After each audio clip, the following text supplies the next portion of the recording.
In this CartoonSmart video tutorial on exploring Adobe Illustrator CS5, I want to talk about the scatter brush, which is a type of brush used here in Illustrator by the paintbrush, or you can apply it to a stroke.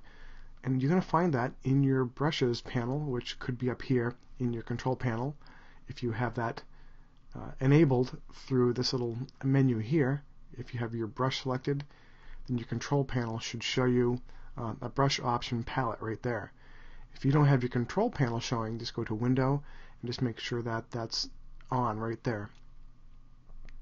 Okay, now let's open actually, you know what, let's just go ahead and open up the brushes panel. And we'll just use it from there. Just mind you, you can get it from there, or you can get it from that other menu, the window menu.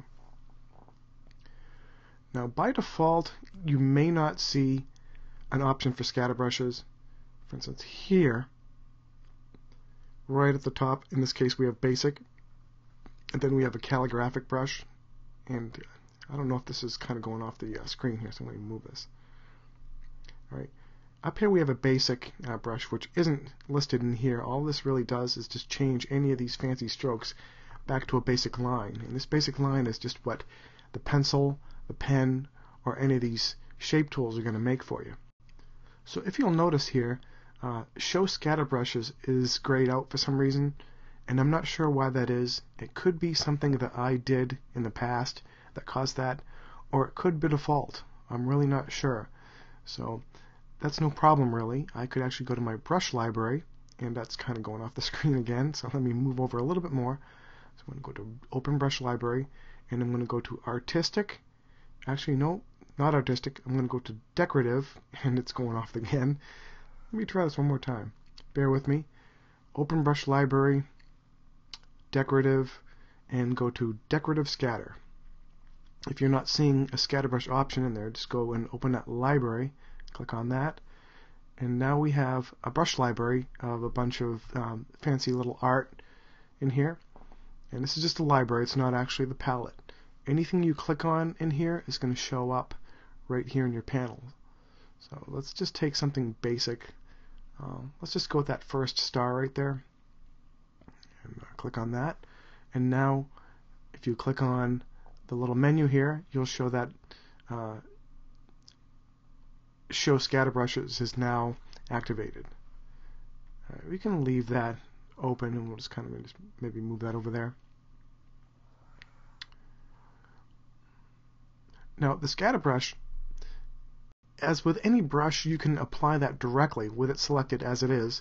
I can take my paintbrush and draw like so, and what it's going to do is create a bunch of instances of that star along the path that I drew. And you'll see that it kind of looks like it has a random effect to it, where you'll see some that are bigger than others, and some of them look like they're falling close to the path, and some of them look like they're a little bit further away from the path. And this is what scatter means. It kind of scatters the object along that path. Now we can see the parameters, or the defining characteristics, by double-clicking on that star, and make sure your preview is on, and then you can kind of look at that path and see what's going on as you manipulate some of these things here. Spacing, scatter, and rotation. And you can also affect the scattering with, your stylus tablet if you have a Wacom tablet or a pressure-sensitive tablet. And I normally just mess around with the pressure. I don't really mess around with these other things too much. Mind you, my Wacom tablet is an Intuos 2, which is kind of aging. I do believe it's like over 10 years old now. And if I were to upgrade to something like the Intuos 4, or maybe even the 3, if you can still find them, I might be able to use some of these other options. And being that I'm using an Intuos 2, I might be limited to some point. But for right now, let's just leave it on fixed. And we'll see that we have a slider here along the sides. And I might have missed... I might have messed that up a little bit. I'm sorry, the default is random, not fixed. So you can see that when I went to fixed, it changed all those stars to one size, and it's 42% of the size that it was actually created at. So if I was to take that slider and bring that up to about 100, that's the actual size the star was actually created at before the brush was created. And now with the size, you see that if I take that black slider, which belongs to the right side here, and take that up, you'll see that some of those stars are getting a little bit bigger. And if I take the slider to the left and drag that down, you'll see that some of those stars are getting smaller. And what it's doing is randomizing the size of that star along the path that we created. Now the same thing works for spacing. If I were to take my random high value up a little bit more, you're going to see that you're going to get some more spacing at some points. Some places it's going to be close, simply because you have a maximum and a minimum. If I was to take my minimum spacing down to something like way down, you're going to see some of them get really clustered. Take my spacing up a little bit more. In some points it's going to be real far away, and some points it's going to be clustered. Now the more towards 100% you get, the more of a uniform effect you're going to get. Alright. Take my maximum size down a little bit. Maybe a little bit easier to see what's going on. And then the scatter is going to be how far away from the path that some of those stars are going to be. So if I take my scatter at way up, you'll see that some of those objects, those stars, are going to get real far away from the path. Like this one here, look how far away it is from the path. And this one's really close. And if I take some of that scatter and bring that down closer to 0, some of them are going to fall like really right on the line, as you can see. Some of them are going to be real far away because we have that scatter way up. If I take that scatter down, okay, negative value is going to bring it to one side, and the positive value is going to bring it to the other side. Yeah, I almost messed that up, didn't I? So the closer you get to here, the closer to the path they're going to fall. Okay, so this is going to be one side of the path, all right, and that's going to be the other side of the path. Okay, then with this particular object, like the star, we're not going to really see too much in the way of rotation due to the fact that it's a star. Then you have rotation relative to page or path, which in this case it's not going to make much difference due to the fact that it's kind of a round object, and the rotation doesn't really seem to matter too much. And then we have a colorization method down here, and right now it's set to none. So what that means is all these objects are going to be the original color of how that object was created. Now I can choose color by tints, and when you select color by tints, it's going to paint in tints of the stroke color, where black becomes the stroke color, non-black portions become tints of the stroke color, and if you have any white in there, it's going to stay white. And in the help section it says choose tints for brushes that are in black and white or spot colors. So tints is probably not the best option for something colorful like that. Okay, then we have tints and shades. Maintains black and white, and everything between becomes grayscale-ish. And I'm going to leave you to explore the rest of these colorization methods on your own, so we don't get too far off the track here. And we also have a little tips button, and this attempts to explain the differences between those color modes. Okay, so we have the ability to affect that with the pressure and some of these other options, and that's going to go for each of these, whether it be spacing, scatter, rotation. And we can also, let's click OK here and leave strokes. Yep, set that back to none. Okay. Now we can also create our own brushes. We have a bunch of choices in here, but you can also do it with your own artwork. So let me delete that off here. And let's just get rid of that library. We don't need it anymore. We don't really need that guy. So we can, with that brush selected, we can go down to the garbage can and just delete that brush right there. Yep, just get rid of it. Okay, to make my scatterbrush character, I'm going to zoom way in here. So I'm going to Z to get my zoom tool, and we're going to zoom in like right about like that. I'm just leaving some of that word there so I can get a sense of relativity on my size. Maybe a little bit more. Maybe just even a little bit more. Okay, I'm going to take my pencil tool, create an eye, Sometimes when I'm drawing cartoon characters, I start with the eye, and sometimes I start with the nose, depending. I tend to find that if I start with the eye, I get a certain kind of style of character, and if I start drawing with the nose, I tend to get another style of character. And it seems like if I choose different parts of the body to start with, my characters come out a lot different. So that's kind of a way to randomize how your characters are going to look. You don't want to be too set in one look, if you know what I mean. Kind of mess things up. If you've seen any of my cartoons, even though my cartoon characters are pretty recognizable as my own work, they do have a lot of variance between them, and, at least in my opinion. So I'm just going to go over that path once more, just to get, oops, you know what? I have to double click on my pencil tool and edit selected paths. So that way I can reshape my eyeball here with the same tool. So like that. All right. Now the reason I did that is because when I was creating the eye, and I'm coming back to the beginning here, you hold down Alt or Option to close the path, and when you do so, you get two anchor points really close together. And sometimes, I don't know, for some reason, I don't know if it's OCD or something, but I just kind of don't like those two anchor points real close together like that. So as long as you have your edit path selected, you can just, I don't know, I don't seem to be getting the effect I like. But you know what, it's a nice smooth path, so it's okay. I could have used that. Alright, so we got two eyes now. I want that one to go behind this one, so I'm just going to go to Object, Arrange, and Send Backward. So that's right there. It's getting a little further now. Now we already have our reference, so we don't need to look at the letter anymore. Maybe some pupils here. Hold down the Alt or Option to close. Didn't do it. Hold down the Alt or Option to close that path, and then maybe reshape it a bit. There we go. I'm going to go Shift X to switch the stroke and the fill color. So now the black color is inside, the stroke color is outside, and the stroke is active. So I'm just going to press the None key, which is the same as the question mark key on the keyboard, unless your keyboard is from another galaxy.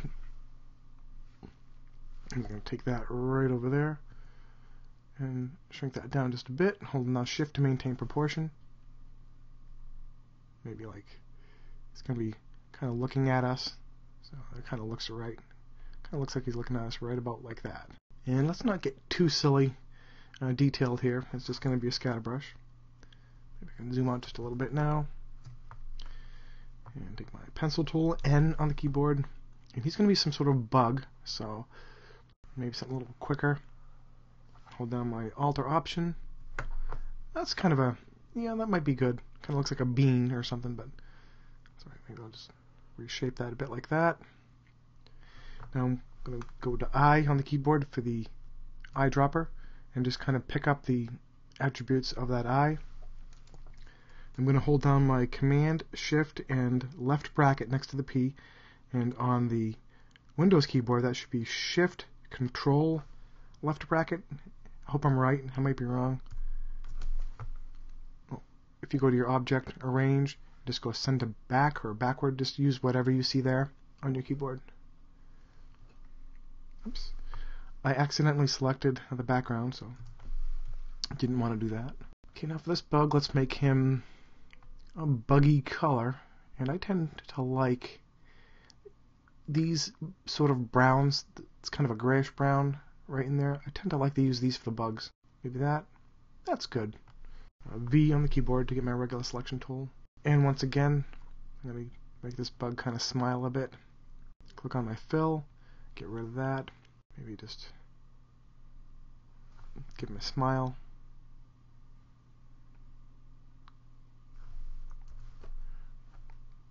Maybe join those two paths right there. My stroke, I'm going to make them rounded. And in fact, I'm going to do that with everything. I kind of like to have rounded endpoints and corners. Maybe some teeth. Maybe take that attribute there. And I know bugs don't normally have teeth per se, but maybe give him 4 teeth. Select each of those. Take the stroke weight down to maybe 0.5. And send them backward a little bit so they go behind that mouth. There we go. And I'm going to use the blob brush tool, which is right here, which is Shift B on the keyboard. Just going to give him an eyebrow. Select that, kind of make it more dramatic. I know bugs don't have eyebrows, but it's a cartoon. There's quite a bit you can get away with. There we go. I know he's probably not the best bug, but bugs do have hair. I know that for a fact. So maybe just make some hair and stuff. And with the same blob brush tool, I'm going to give him a couple of antennas, like so. Alright, and maybe some legs. I love the blob brush tool, I really do. If you have a tablet, the blob brush tool is awesome. I think it's my favorite tool. Alright, now I'm going to send this one to the back.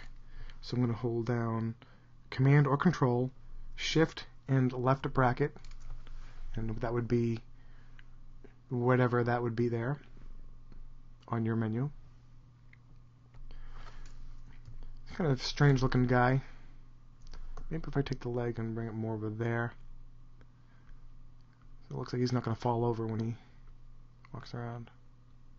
I know insects have 6 legs, but sometimes that doesn't work real well with cartoons. Right. Let's make this guy really wacky. Let's just take the blob brush tool again, kind of give him some chin hairs.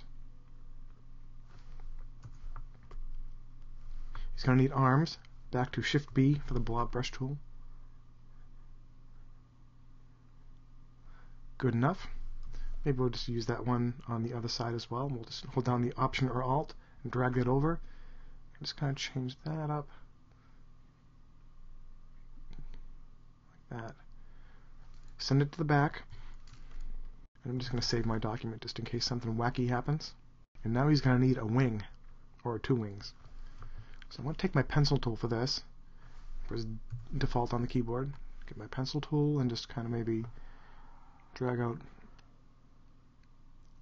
Maybe the wing should be behind him. So I'm just going to do that trick there. Not really a trick, but then I'm going to take the pencil tool again. I'll take my deselect that by pressing somewhere else, and just highlight my stroke and go 0.5. Otherwise, you can just go to the pull-down menu and choose 0.5 from there. But I seem to be in the habit of actually just highlighting that and typing a number. Probably not real efficient, but it's a habit. I'm going to take the pencil tool once again, and I'm going to get rid of that fill color. I don't need that. Just kind of draw little detail lines. You know how bug wings have those little skeletal things in them? Make them sort of look like that. Maybe I'm getting too detailed here, but now I'm going to take all those. Actually, you know what? I do want to make these a little bit skinnier. So what I'm going to do, with that selected, I'm going to go to this little tool up here. It has that little icon in it. I'm going to click and hold on that. And what that does is you're going to be able to select similar objects. And in this case, I want to select the stroke weight. So when I do that, it's going to select everything with that same stroke weight. And in this case, I don't want to affect the teeth. So I'm going to hold down Shift. Actually, you know what? Let's go back to it one more time. We can do this differently.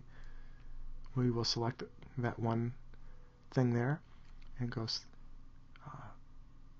fill and stroke color. I don't know why I did that. I shouldn't have selected that or that.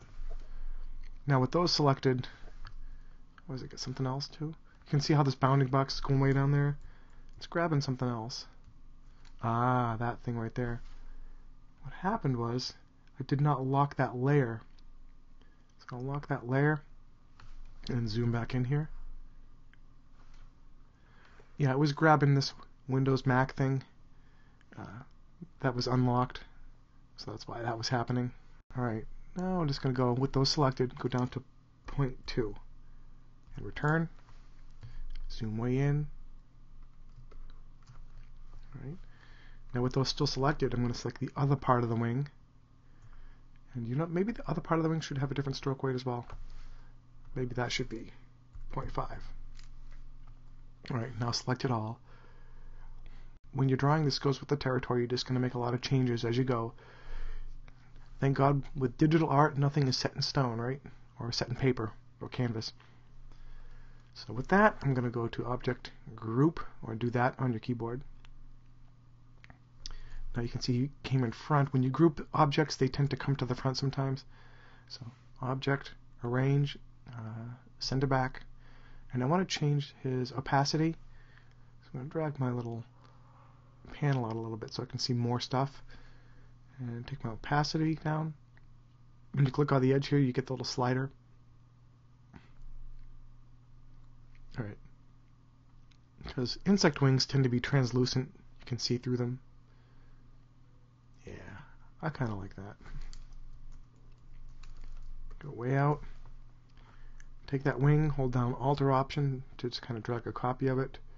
Actually, right about there. I grab that edge and just kind of go like this. And then send it to the back. Object, Arrange, Send to Back. So there you go, we have our little bug. And I'm not too happy with the way the eyes are looking at the moment. I'll go right back in. And I apologize, this is not a video about creating cartoon bugs. Make that bigger, oh yeah. I think that's what we were missing right there. He's going to be a little bit more, I can't think of the word, dramatic, I guess. He's obviously tripping, so. Now what I want to do is I want to send that pupil behind this part of the eye. So with that right there, I'm going to go Command or Control X just to cut him away. And then press on the thing or select the object that you want to send it behind. And then go Control or Command B to paste it right behind that. I could have selected this eye and pasted it in front. It would have accomplished the same thing. And maybe they need some pupils. So I'm just going to take that same shape and just kind of put it on top, scale it down, change the color to white. Maybe nudge it over. That's too much. When you hold down your Shift and you're nudging an object, it nudges it to a factor of 10 of what it would be if you were just not holding down the Shift. Let's maybe copy that, bring it over to that eye, and scale it down a little bit more. You know, I'm not happy with the mouth either, but I'm going to leave it. Now we have our bug. It looks like he's ready to play. He looks like he's ready to go. Start messing with you. Land on your potato salad and puke on it. Alright, so I'm going to select him, and I'm going to go to Group. Let's group him so he's a complete object here. I'm going to back out a bit. Let's go back to 100%. Kind of just center that right up again. Now let's look at him. Alright, maybe he could be a little bit bigger. Well, the scatter brush is going to adjust for that anyway, so but let's just kind of make him maybe like that. I don't know, maybe his wings are too translucent.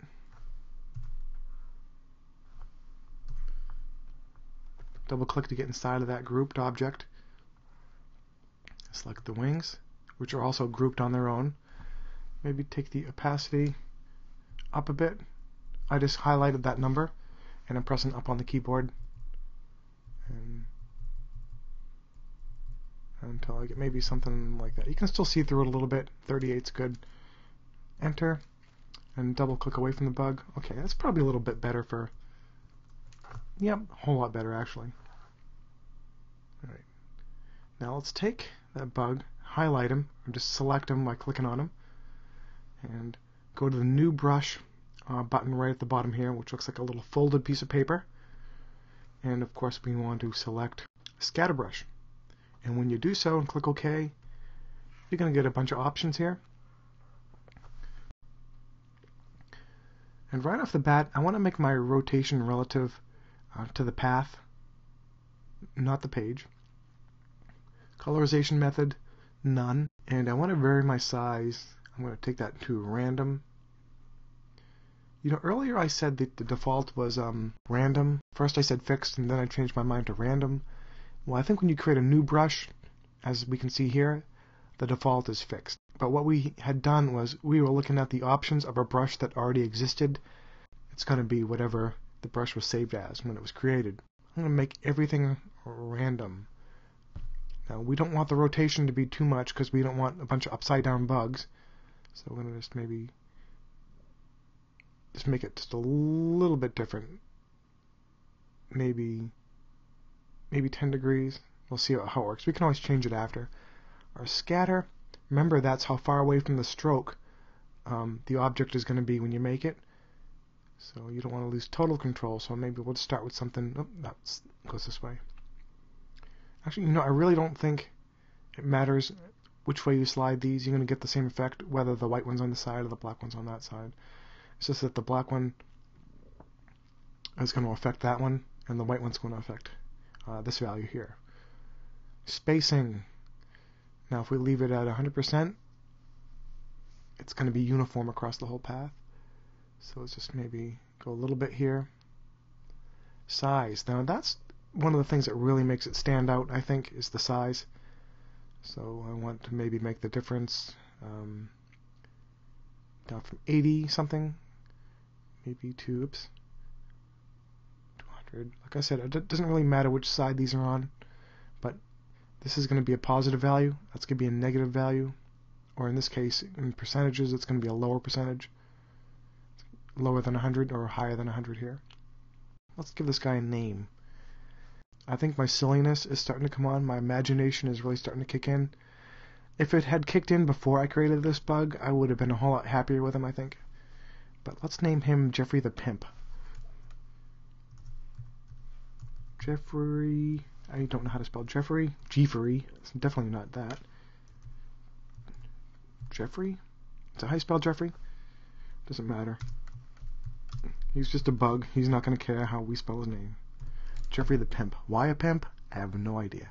I was just picking some sort of random occupation. Alright, so click OK. He pimps out little ladybugs. That's what he does. I made a joke. You don't have to laugh. Okay, so now Jeffrey the Pimp is now a scatter brush. And we can kind of just move him over here. Jeffrey, why don't you keep the CartoonSmart logo company? Just sit up there for a bit. Alright, we're going to make some instances of you using our paintbrush. Okay, Brian. Alright, I better hurry up and finish this video because if I keep getting sillier, it's going to be bad. Alright, so with Jeffrey the Pimp selected, grab your paintbrush, and let's see what happens. Let's just drag right across there. Alright, so that's not too dramatic. Let's double click on his brush and see what we can do with this. Make sure preview is on. And let's take, first of all, let's zoom out a bit. That's probably better. Double click on Jeffrey the Pimp in the panel here. And let's see. Let's take the small size down to maybe 58. The large size, kind of like that. Maybe adjust our rotation a little bit more dramatic. Scatter, remember that's how far away from the stroke it's going to be. Spacing, if we make it smaller, it's going to be closer together. And at some point, your stroke might be too small to see some of the effect that you want when you're adjusting some of these things. So if I took my spacing way up, you're going to see fewer of Jeffrey because the stroke is too short. Size. I'll take my small size down like that.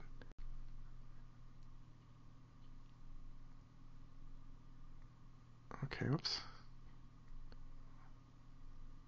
Okay. Now notice that the rotation is relative to the path. If I change that to page, in this case it doesn't really make too much difference.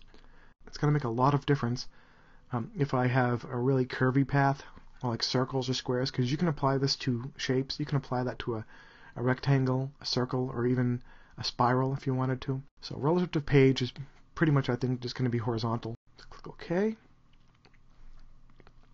Apply to strokes. Alright, we already had preview on, so that's not going to change anything. So now we have a scatter brush using Jeffrey the Pimp. Alright, now we can just, with him still selected here in the brushes panel, we can take out another path, and can get real creative with scatter brushes. I'll make a whole bunch of them. And we have a swarm of Jeffrey the Pimps. Now let's just delete that. Let's undo most of those. Alright. Alright. So we still have our original Jeffrey the Pimp up here. Let's take out a rectangle. Alright. Rectangle, so, and then, so with our rectangle still selected, click on Jeffrey the Pimp, and he's going to follow the stroke or the path of that rectangle. And if I double click on his tool once more, well, you know what we could do? Cancel that. We can actually change up. By the way, this is just like double clicking the brush. It brings you to the options. That's new, that's delete, and that's just remove brush stroke. And library menus here. But in this case, I want to duplicate brush. And I don't know why that's not down there. I thought it was, but apparently not. Now we can, with that selected, click on the options here. And let's actually, I want to rename him Jeffrey the Pimp Copy. Jeffrey the Pimp 2. Or Copy, it doesn't matter. And we can just change things around here. Now if you make your values too much, you're going to need something larger. You'll need larger paths, larger objects. Alright, apply to strokes. Okay, so this is Jeffrey the Pimp 2. If I click on Jeffrey the Pimp 1, it changes back to that. And of course, they're random, so you're going to get maybe a different effect each time. Alright, this one not so much, but this one's quite random. And you can also just remove the fill. Now over here in your tool panel, the fill is active, so just click on None. And then if you click away, all you have is just Jeffrey the Pimp. That is the scatter brush using a predefined brush that we did earlier. We've created a scatter brush with object that we've created ourselves. So I think I'm going to end it here. For CartoonSmart, I'm Brian Zakowski. Thank you for watching.